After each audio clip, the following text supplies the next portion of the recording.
Hi everybody, welcome back to Jason's Morning Mojo. And as promised, I want to tell you another story on the flip side of the coin from Frank's story last week. This one's positive, and it's about a man by the name of Mark. Now, Mark was a very positive person. He was known for living a positive life, but something happened that was really tragic to Mark early on in his adulthood. He was diagnosed with stage 3 cancer, and it was deadly, and it could have killed him.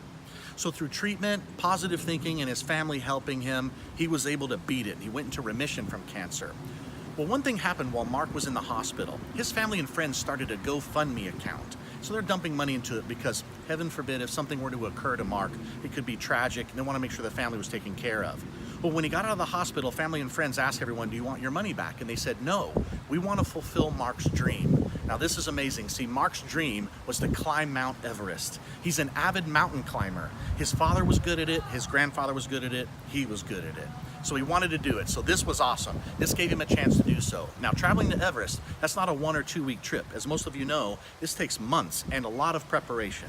So Mark was able to go, and he was having a blast. He loved it. He was climbing. And the guides that were with him on this journey also noticed that Mark was a very good climber. So they let him take the lead on some of these hikes. Well, one day while he's in the lead, they noticed something. Mark just fell over into the snow and wasn't moving. So they run up and they check his pulse. They can't feel anything. This is devastating. They just don't understand what's happened. He was so great. He's in great shape. What happened? They didn't know. Now, this happens all the time on Mount Everest. This is a very treacherous climb. The elevation's very high. The air's thin. It's grueling conditions. So they take all the supplies off of Mark, right? They split it among all the other hikers, and then they call up to a group that's already been to the peak that was coming down, and they ask them to pick up Mark's body on their way down to the base. So then they leave. Well, guess what happens? Mark wakes up. And when he sits up, he doesn't realize what's happened. He's absolutely baffled by what's occurred. Where's my group? Where am I right now? Right? Now, he can't tell which way they went because of the snowdrift that's covered their tracks. So did they go up? Did they go down? If he travels in one direction or the other and he's wrong, he's dead, and he knew that. So he decided to sit and wait it out because he knew, because of the storm that was above him, and he could tell it was treacherous conditions up there as well, even worse, nobody was coming today. It was going to be in the morning, so he had to stay overnight in his position. So he starts kicking his feet, clapping his hands. He's trying to avoid frostbite at all costs. So he's trying to think of great things, and that's what's happening. So the next day, that group that had already peaked is coming down, and as they look down, they see Mark on. Now they're thinking they're going to approach a dead body and pick it up. Instead, they see a man sitting on the rock looking and waving at them, and they're completely baffled by this. They don't understand what's going on, right? So they pick up Mark, they bring him down, and he gets medical attention.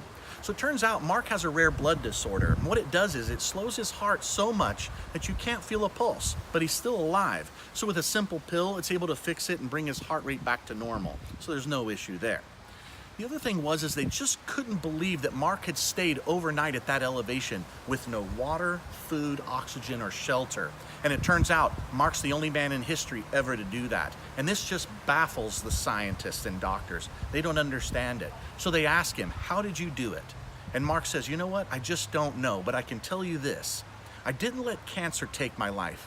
I wasn't going to let this stupid mountain take me from my family and my friends. I must live, and I will live. And see, his body complied with that. The brain is a powerful thing. And I encourage all of you to do the same thing, you see, because it's easy to go down Frank's path, isn't it? And be able to say, it's all over, it's done, I can stop now, and easily give up.